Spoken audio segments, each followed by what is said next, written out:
You know, I look back at my 20s and I see a completely different person. And if I'm being honest, that guy was making one massive mistake. A mistake that, if you're not careful, will quietly steal your best years from you. And here's the scary part. It's not about money. It's not about your career. It's not even about your relationships. It's something deeper. Something that 97% of people get completely wrong. And by the time they figure it out, they're in their late 30s or 40s, looking back with this dull ache of regret, wondering, what if? What if I told you that the single biggest mistake you can make in your 20s is building your entire identity around a job title, around a role, around being the marketing assistant, the aspiring engineer, or the guy who works at that cool startup? You are pouring your entire sense of self into a temporary container, and that container will crack. It always does. Think about it. When you meet someone new, what's the first question they ask? So what do you do? And you fumble for your answer, trying to make your job sound impressive. Your worth, your identity, gets tied to that business card. And that is a dangerous, dangerous game, because a job is something you have. It is not who you are. And when you confuse the two, you set yourself up for a massive identity crisis the moment things go wrong. And in your 20s, things will go wrong. Let's break this down. First, the pursuit of prestige over purpose. So many people in their 20s are chasing the shiny object, the fancy job title at the big-name company, the impressive-sounding role that looks great on paper. They're climbing the ladder, full of ambition, only to get to the top and realize the ladder was leaning against the wrong wall the entire time.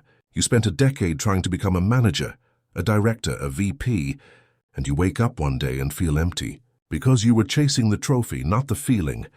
You were chasing external validation, not internal fulfillment.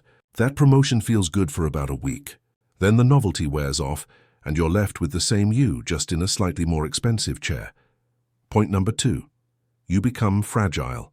When your job is your identity, any setback at work isn't just a professional problem. It's a personal catastrophe. You don't get the promotion? That's not just a career delay. That's a verdict on your worth as a human being. Your boss criticizes your work? That's not feedback. That's a direct attack on your soul. This makes you incredibly risk-averse. You'll stay in a dead-end job because leaving it would feel like losing a limb. You won't speak up in meetings, you won't pitch that crazy idea, because if it fails, you fail. Your entire ego is on the line every single day. That is no way to live. And the third point, the most painful one, the neglected self. When you're the accountant, what happens to the part of you that loves to play the guitar? When you're the sales rep, what happens to the part of you that's a great friend, a curious traveler, a passionate cook? It withers. You stop investing in all the other dimensions that make you. You cancel plans to work late. You stop your hobbies because you're too busy building your career. You are pruning your own personality, branch by branch, until all that's left is a stump with a job title carved into it. And one day, if that job goes away, you're left with nothing. Just an empty shell that used to be a multifaceted, interesting person. So what's the alternative? How do you break out of this trap? It's simple, but it's not easy. You have to become the CEO of your own identity. You have to start building a self-concept that is completely separate from your employment status. Your job is just a thing you do. It's a resource. It funds your life. It's a channel to use some of your skills, but it is not the source of your identity. Start asking yourself a different question. Instead of, what do I want to be?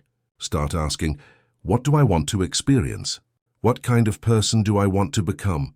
Do you want to become more resilient, more compassionate, more creative? Focus on building those traits. Your career then becomes just one of the many playgrounds where you practice being that person. Your value doesn't come from your title. It comes from your character, your principles, your ability to connect with others, your unique perspective on the world. Nurture your hobbies ferociously. Keep your friendships alive. Read books that have nothing to do with your job. Travel to places that confuse you. Collect experiences, not just business cards. Build a life so rich and so multidimensional that if your job vanished tomorrow, it would be a financial setback, sure, but it would not be an identity-ending catastrophe. You would still be you, a complete, complex, and unshakable you. Your 20s are not a dress rehearsal. This is it. Don't hand over the script of your life to a manager, a company, or a job description. Take it back. Write it yourself. Build an identity so solid that no job can ever define it. So I want you to do something for me right now. In the comments below, I want you to finish this sentence. Outside of my job, I am someone who... Let's remind each other who we really are. If this hit home, hit that like button and subscribe for more. It's time to stop making the mistake 97% of people make. It's time to become relentless,